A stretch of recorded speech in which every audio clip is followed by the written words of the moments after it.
Hello everyone, I am Aastha. Welcome करती हूँ आप सभी का अपने YouTube channel government job जेन्यू notification.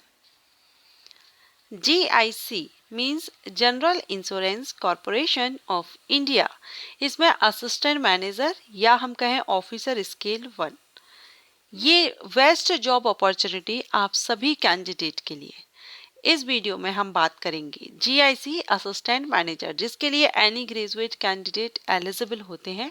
Mail, female, PWD candidate सभी आवेदन इसमें कर सकते हैं। एज क्राइटेरिया क्या है, सिलेक्शन प्रोसीजर क्या है एंड सैलरी क्या है, ये हम आगे ऑफिशियल नोटिफिकेशन के थ्रू कवर करेंगे, क्योंकि अभी हाल ही में GIC की तरफ से नोटिफिकेशन रिलीज कर दिया गया है असिस्टेंट मैनेजर पोस्ट के लिए। परमानेंट जॉब है, ऑल इंडिया फ्रेशर्स के लिए है, एक्सपीरियंस रिक्वायर्ड नहीं है, फ्रेशर कैंडिडेट आवेदन कर सकते हैं। सारी इंफॉर्मेशन लेंगे हम ऑफिशियल, सो अगर आप इंटरेस्टेड हैं वीडियो में बने रहिए। चलिए स्टार्ट करते हैं। यहाँ पर आप देख रहे हैं general insurance corporation of India, 4 दिसंबर को इसका नोटिस रिलीज किया गया है। Recruitment of officer scale 1 officers.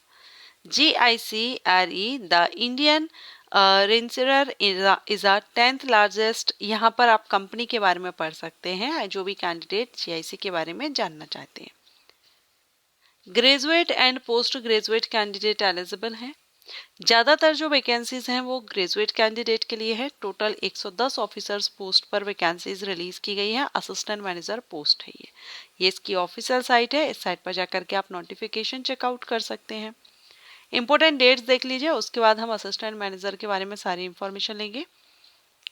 4 दिसंबर से एप्लीकेशन स्टार्ट है, लास्ट डेट 19 दिसंबर है। बाकी आपको टेंटेटिव डेट ऑनलाइन एग्जामिनेशन की 5 जनवरी है, और 5 जनवरी से 7 दिन पहले आप इसकी ऑफिशियल साइट से ही एडमिट कार्ड को डाउनलोड कर सकेंगे। ओके, चलिए ऑनलाइन आपको अप्लाई करना है, अदर किसी मोड से आप इसमें आवेदन नहीं करेंगे। अब जो वैकेंसीज है डिसिप्लिन वाइज देखेंगे। ग्रेजुएट कैंडिडेट एलिजिबल है, लेकिन यहाँ डिसिप्लिन वाइज देखेंगे तो जनरल, पहले तो जनरल में 18 वैकेंसी है, जिसमें एनी ग्रेजुएट कैंडिडेट आवेदन कर सकते हैं। 60% मार्क्स के साथ आपका ग्रेजुएशन होना चाहिए, और अगर आप SC/ST कैंडिडेट हैं तो 55% से। नेक्स्ट है लीगल। लीगल में यहाँ पर एक्सपीरियंस मांगा गया है, बैचलर डिग्री मांगी गई है। ठीक है, एक्सपीरियंस यहाँ पर नहीं है। हाँ, लॉ में अगर आपने ली हुई है तो वो अप्लाई कर सकते हैं, इसमें भी फ्रेशर कैंडिडेट आवेदन कर सकते हैं। HR की जो पोस्ट है इसमें 6 वैकेंसी है। एनी ग्रेजुएट कैंडिडेट आवेदन कर सकते हैं, लेकिन ग्रेजुएशन के साथ में इसमें पोस्ट ग्रेजुएशन मांगा गया है HRM या पर्सनल मैनेजमेंट में। नेक्स्ट है इंजीनियरिंग के लिए, जिसमें 5 वैकेंसी हैं, और इसमें आपका एक है मराइन के लिए, एक एरोनॉटिकल, मैकेनिकल, सिविल और इलेक्ट्रिकल के लिए। बैचलर डिग्री अगर आपने इनमें से ली हुई है किसी भी डिसिप्लिन में, तो आप इसमें आवेदन कर सकते हैं। Bachelor degree BE BTech engineering में। इसके बाद IT है, तो IT के लिए यहाँ पर BE BTech वाले भी एलिजिबल हैं। कंप्यूटर साइंस से information technology, electronics, electrical, electronics, telecommunication, और अगर आपने इनमें से ग्रेजुएशन नहीं किया है तो आप एनी ग्रेजुएट हों, लेकिन साथ में आपने फिर PG किया हुआ होना चाहिए इसमें। ठीक है, अगर आप ग्रेजुएशन के बेस पर आवेदन करते हैं तो फिर मास्टर डिग्री होना चाहिए IT के लिए, और अगर आपने BE BTech किया है रिलेटेड सब्जेक्ट से तो फिर आपका मास्टर डिग्री रिक्वायर्ड नहीं रहेगा। 22 वैकेंसी है इसमें। इसके बाद इंश्योरेंस में आप देख सकते हैं एनी ग्रेजुएट कैंडिडेट अप्लाई कर सकते हैं। ऊपर भी आप एक्चुअरी में आप देख सकते हैं, इसमें भी एनी ग्रेजुएट कैंडिडेट अप्लाई कर सकते हैं।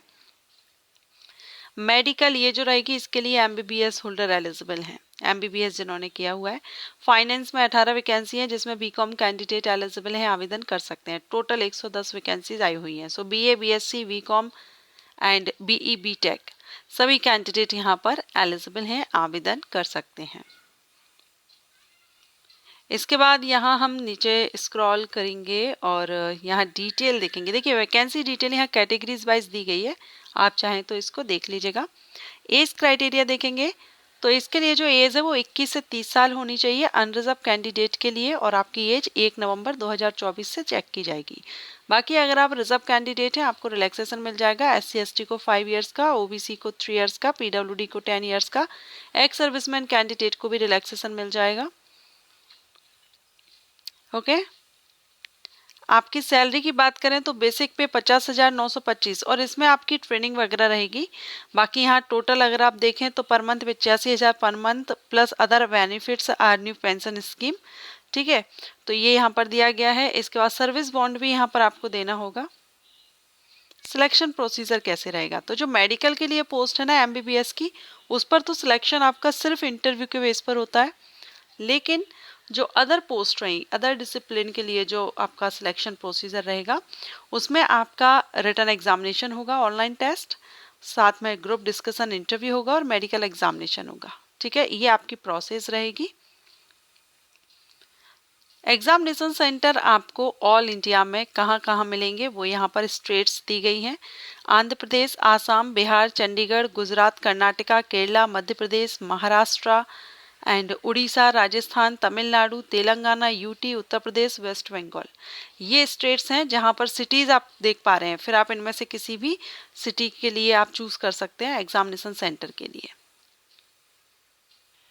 एग्जामिनेशन जो आपका रिटन एग्जामिनेशन होगा उसमें जनरल स्ट्रीम का जो हमने देखा था उसमें 3 पार्ट होंगे, सभी में 3 पार्ट होंगे। जनरल वालों के लिए जो पार्ट ए रहेगा वो higher order reasoning ability and critical thinking से रिलेटेड 40 क्वेश्चन 40 मार्क्स के रहेंगे। बाकी आपका पार्ट बी ऑब्जेक्टिव रहेगा और पार्ट ए भी ऑब्जेक्टिव रहेगा। पार्ट बी में आपका reasoning, English, general awareness, numerical ability से क्वेश्चन होंगे और पार्ट सी जो आपका है वो डिस्क्रिप्टिव है, जिसमें आपको इंग्लिश लैंग्वेज में ऐसे वगैरह लिखना रहता है। ठीक है, टोटल 150 मार्क्स का रहेगा, 123 क्वेश्चंस किए जाएंगे। अगर हम बात करें स्पेशलिस्ट स्ट्रीम की, तो इसमें सिर्फ जो पार्ट ए है ना वो आपका चेंज हो जाएगा। टेक्निकल एंड प्रोफेशनल नॉलेज से रिलेटेड आपके क्वेश्चन किए जाएंगे। ठीक है, बाकी पार्ट बी और सी आपका सेम ही रहेगा। नंबर ऑफ क्वेश्चन भी आप देख रहे हैं सेम है। नेगेटिव मार्किंग रहेगी, 1/4 मार्क माइनस किया जाएगा अगर आप रॉन्ग आंसर देते हैं। सो आंसर केयरफुली दीजिएगा। इसके बाद होगा आपका interview and document verification. Okay, so अच्छी अपॉर्चुनिटी है सभी कैंडिडेट के लिए। एक बार इसकी फीस और देख लेते हैं हम। अप्लाई करने के लिए आप अप्लाई करेंगे तो आपको फीस भी पे करनी होगी। फीस कितनी पे करनी होगी, तो अनरिजर्व मेल कैंडिडेट के लिए 1,000 रुपये फीस पे करनी होगी। अनरिजर्व्ड मेल कैंडिडेट, फीमेल किसी भी कैटेगरी से बिलोंग करती हूँ, SC ST कैंडिडेट और PH कैंडिडेट, इन सब के लिए फीस माफ है। Unreserved male candidate means UR यानी जनरल कैंडिडेट आ जाएंगे इसमें, और OBC मेल कैंडिडेट, इनके लिए 1,000 रुपये फीस पे करनी होगी। ऑनलाइन आप अप्लाई कीजिएगा, सारी प्रोसेस इसमें बताई गई है। आप ये नोटिफिकेशन डाउनलोड कर लीजिए और अप्लाई करना चाहें तो एक बार रीड आउट जरूर कीजिएगा केयरफुली, देन आप इसमें आवेदन कीजिएगा, क्योंकि एप्लीकेशन फीस ज़्यादा है। अगर आपको लगता है, लेकिन फीमेल कैंडिडेट हैं, SC ST हैं, PH हैं, इनको तो फीस पे नहीं करनी है, तो ये जरूर अप्लाई कर दीजिए। बेस्ट अपॉर्चुनिटी है आप सभी के लिए ग्रेजुएशन बेस पर। वीडियो अच्छा लगा हो तो वीडियो को लाइक एंड शेयर कीजिएगा। Thank you.